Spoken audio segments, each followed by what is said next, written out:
So a crown looks like this. You shave down the enamel, which is the strongest part of the body, actually, not only the tooth, that covers all around the tooth.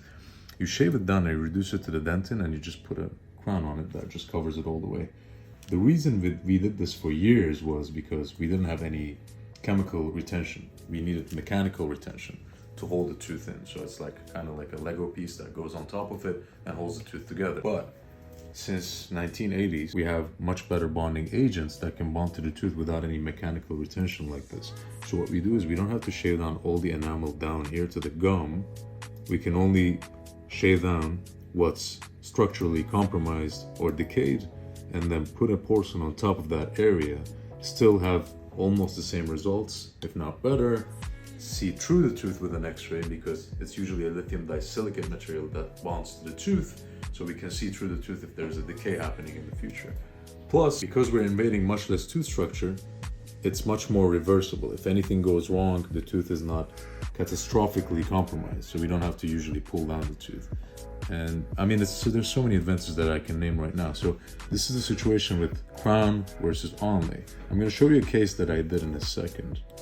I want to show you this case that I did. In this case, the patient came in with this tooth. As you can see, it had a root canal, it was decayed, and it was only this tooth part, this structure that was left on the tooth. Now, if you do a crown or a cap on this tooth, you have to shave down all this tooth around.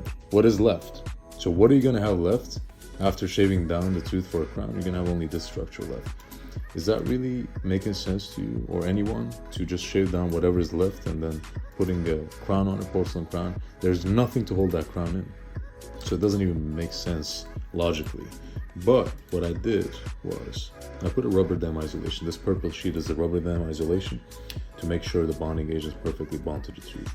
I shave down only the structure that's compromised and decayed.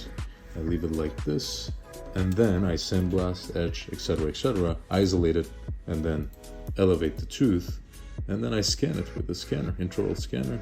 This was the build-up material that I used, and this is the final with an onlay. So we save the tooth just like that instead of a crown. If I did a crown on this tooth, I can guarantee you there was going to be nothing left off the tooth, and then it was going to break apart. So this case is pretty good at this point.